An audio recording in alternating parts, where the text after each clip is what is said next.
Welcome back to Exploring with Ash and Jake. Today we're going to be talking about the mysterious disappearance of the Sodder family children and explore what happened to them. If this sounds good, stay tuned and let's dive into the story. Our story begins in 1945. 'Twas the night before Christmas. Parents George and Jenny Sodder were asleep with their 9 kids when a house fire broke out at 1 a.m.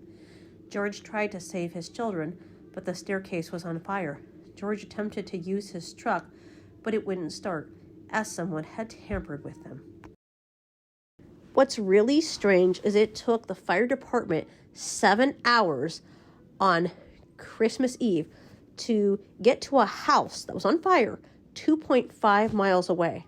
The house could have easily been saved, but it wasn't. I have so many questions about this horrible use of tax-paying dollars at work. Why did it take 7 hours to get there? What's even more bizarre is there are no more remains of bones left in the ashes. So we are left with the question of what happened to the Sodder children. Where are the Sodder children? Were they kidnapped prior to the fire? This is one plausible theory.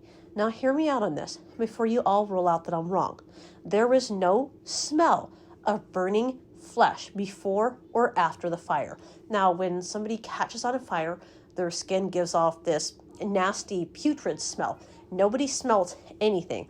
Also, there is no bones in the fire. Now, when you catch on fire, your skin can, depending on the seriousness of the burns, can burn off of your body, but there will always be bones, no matter the temperature of the fire. It will not incinerate your bones. There was nothing. Shortly after the fire, George and Jenny Sodder speculated their children were kidnapped, and here's why. The fire was set as a diversion, not as a result of faulty wiring. This was documented as the electrical company had come out earlier that year and said that everything was A-okay on their house wiring. And it was labeled safe. And in the fall, a door-to-door life insurance salesman came to the Sodder household and was enraged about not, quote, making a sale. The salesman threatened, "Your goddamn house is going to go up in smoke and your children are going to die." In the days leading up to the fire, a suspicious man was spotted by the Sodder children watching their house. Also, if there was faulty wiring, there would be no electricity in their house, which they had during the fire. Days later, after this house fire, a pineapple bomb was found in the ash, which is what they believed started the house fire to begin with. And it was a diversion. The children were kidnapped by this door-to-door life insurance salesman and sold to other Italian family members, and the house was set on fire, and George and Jenny, as well as their few children that remained in the house, had escaped. Now, this is just awful, and as I sit here and read this story and look at this case, I mean, a door-to-door salesman actually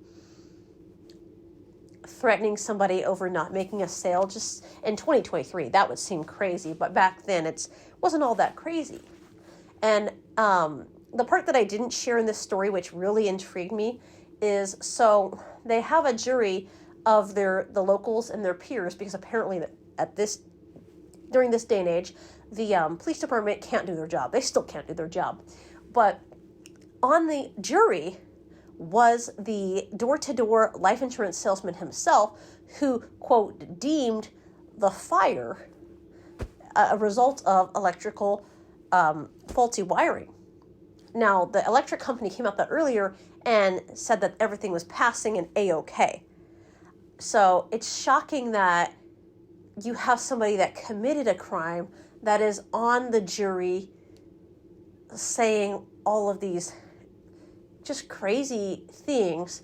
And so to this day, the mom and dad have since passed, but to this day, nobody knows where the Sodder children went. They received tips and letters, and they followed every tip from New York to, here and there.